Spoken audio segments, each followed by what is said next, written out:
अनारकली बाजार में शाम ढल रही थी। दुपट्टों की रंगीन लहरें हवा में तैर रही थीं और बाजार की आवाज़ें पूरा माहौल भर रही थीं। डीएम सबा अहमद साधारण गुलाबी सलवार कमीज में कंधे पर झोला डालकर भीड़ में बिल्कुल आम लड़की की तरह चल रही थी। सड़क किनारे चाचा शाहिद पसीने में भीगे अपनी पुरानी मुस्कान के साथ गोलगप्पे भरते जा रहे थे। सबा हंसकर बोली, चाचा सुपर स्पाइसी बनाओ, आज जुबान सच में जलनी चाहिए। चाचा ने इमली का पानी डाला और तेज खट्टेपन की खुशबू चारों तरफ फैल गई। सबा ने पहला गोलगप्पा खाया, आंखें फैल गईं, तीखापन सीधा दिमाग तक पहुंच गया। चाचा ने जेब से फोटो निकाली, देखो बीबी, मेरी बेटी डॉक्टर बनने वाली है। सबा ने पैसे बढ़ाए, चाचा ने छुट्टे लौटाए, दोनों एक छोटी सी हंसी साझा कर लिए। चाचा का मूड अचानक हल्का हो गया था। सबा को देखकर उनके चेहरे पर असली वाली खुशी लौट आई थी और उसी बीच कुछ नए ग्राहक भी आकर गोलगप्पे मांगने लगे, जैसे बाजार को भी थोड़ा सुकून वापस मिल गया हो। गोलगप्पे खत्म होते ही सबा ने हल्की सी मुस्कान के साथ मोबाइल निकाला और चाचा के बिल्कुल पास खड़ी होकर एक छोटी सी सेल्फी ले ली। एक ऐसी तस्वीर जिसमें चाचा की थकान के पीछे की सच्ची खुशी साफ नजर आ रही थी। अचानक दो हैवी बाइक्स तेज धमाके जैसी आवाज के साथ चाचा की रेहड़ी के बिल्कुल पास से फटाफट गुजर गईं। हवा का जोरदार झोंका उठा और पूरा ठेला एक पल को हिल कर रह गया। इंस्पेक्टर वकास ताओदार मूंछें, धौंस भरी चाल और लाठी हाथ में लेकर बाइक से उतरा। वो चिल्लाया, ए बूढ़े, फिर वही ठेला, हफ्ता कहाँ है? चाचा हाथ जोड़कर बोले, इंस्पेक्टर साहब, शाम तक दे दूंगा। सिपाही नवीद ने गुस्से में पानी का जग उठाकर सड़क पर दे मारा। पानी हर तरफ बिखर गया। अगले ही पल वकास ने लात मारकर पूरा ठेला पलट दिया। हजारों गोलगप्पे हवा में उड़ गए। आलू, चटनी और पानी नाले की बहती गंदगी में घुलते चले गए। चाचा जमीन पर गिर पड़े। मेरी बेटी का सपना खत्म हो गया। सबा का चेहरा तमतमा उठा। वो कदम बढ़ाकर वकास के सामने खड़ी हो गई। उसने जोर से कहा, ये जुल्म है, गरीब की रोजी को ऐसे तोड़ते हो? वकास गुर्राया, ओए हसीना, दूर हट, यहाँ ज्ञान मत दे। सबा टस से मस नहीं हुई। मैं नागरिक हूँ, कौन सा कानून तुम्हें यह हक देता है? वकास ने ताबड़तोड़ थप्पड़ मारा। सबा का चेहरा एक तरफ झटक गया। 5 उंगलियों का लाल निशान गाल पर साफ उभर आया।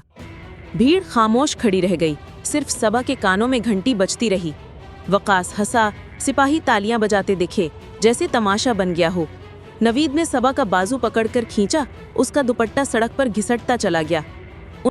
वकास गुस्से में सबा के बिल्कुल करीब आकर गुर्राया, मेरे काम के बीच मत कूदो, ये थप्पड़ तुम्हें जिंदगी भर याद रहेगा। सबा अंदर से गुस्से में उबल रही थे और उसी वक्त चाचा हाथ जोड़कर वकास के सामने गिड़गिड़ा रहे थे। एक तरफ बेइज्जती, दूसरी तरफ डर और बीच में पूरा बाजार खामोश। सबा से वो बेइज्जती अब सहन नहीं हुई। गुस्सा, डर और अपमान ऑल एट वंस उसकी आंखों में भर आया और आखिरकार वो रो पड़ी, न कमजोरी की वजह से बल्कि उस अन्याय की तीव्रता से जिसे वो रोक नहीं पा रही थी। उन्होंने सबा को जीप में धक्का देकर फेंक दिया और दरवाजा जोर से बंद कर दिया। पुलिस की चमकती लाइट्स और गंदे ताने जीप के अंदर गूंजते रहे। किसी ने कहा, लगती भागी हुई है, घर से निकली होगी। सबा चुप रही। हर चेहरा, हर शब्द उसकी याद में गहरा उतरता जा रहा था। जीप कोट लखपत थाना पहुंची। लोहे का भारी दरवाजा उनके पीछे बंद हुआ। लॉकअप में हरी दीवारें, टिमटिमाती ट्यूबलाइट और भिन भिनाते मच्छर था। आखिरकार वकास के एक इशारे पर सबा को घसीटकर लॉकअप में बंद कर दिया गया। अंदर कदम रखते ही उसे सीलन भरी हरी दीवारों की ठंडक महसूस हुई और ऊपर टिमटिमाती ट्यूबलाइट के नीचे मच्छरों की पूरी फौज उसके सिर के चारों ओर भिनभिनाने लगी। जगह भी गंदी और माहौल भी दम घोंटने वाला। अंदर जाते ही सबा की नज़र आमना और समीना पर पड़ी। दोनों कोने में सिमटी हुई थीं और उनके साथ कई और औरतें भी बैठी थीं, जिनके चेहरों पर डर, थकान और रिहाई की बची खुची उम्मीद साफ झलक रही थी, जैसे हर एक का चेहरा किसी अधूरी लड़ाई की कहानी बोल रहा हो। सबा को जो खाना दिया गया था वो बासी था और थाली के अंदर बाहर कॉकरोच ऐसे घूम रहे थे जैसे ये सब उनके लिए सामान्य हो। इस गंदगी और अपमान के बीच सबा के अंदर की आखिरी सहन शक्ति भी टूट गई।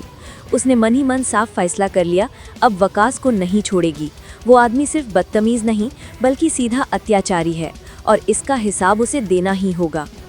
सबा को ठंड में एक पुराना कंबल दिया गया और सभी औरतों ने उसके पास बैठकर रोते रोते उसे वकास की जुल्म की कहानियां सुनाई कि उसने हम सब पर कितने बड़े जुल्म ढाए। आमना ने उसे अपना बाजू दिखाया और कहा कि कल वकास ने उसे कितनी बेरहमी से मारा था। सबा ये सब सुनकर खुद को संभाल नहीं सकी और उसने आमना और बाकी सभी औरतों को अपने गले से लगा लिया और उनकी हालत पर फूट फूट कर रोने लगी। सबा ने जेल के टेलीफोन से एसएसपी बशारत को कॉल किया और उन्हें वकास के जुल्म और ज्यादतियों के बारे में सब कुछ बता दिया, ये भी कि उसे भी गैरकानूनी तौर पर लॉकअप में बंद कर दिया गया है। एसएसपी बशारत एकदम परेशान हो गए और बोले, मैं 5 मिनट में पहुंच रहा हूं, तुम बिल्कुल घबराना मत।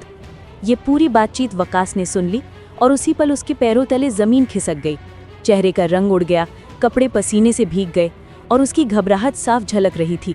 5 मिनट बाद जेल की दीवारों पर लाल सायरन की तेज घूमती रोशनी और अलार्म जैसी आवाजें गूंजने लगीं। बाहर अचानक कई पुलिस गाड़ियां थाने के अंदर घुस आईं। ब्रेक्स की चीख, दरवाजों के खुलने की धारदार आवाज, पूरा माहौल हिल गया।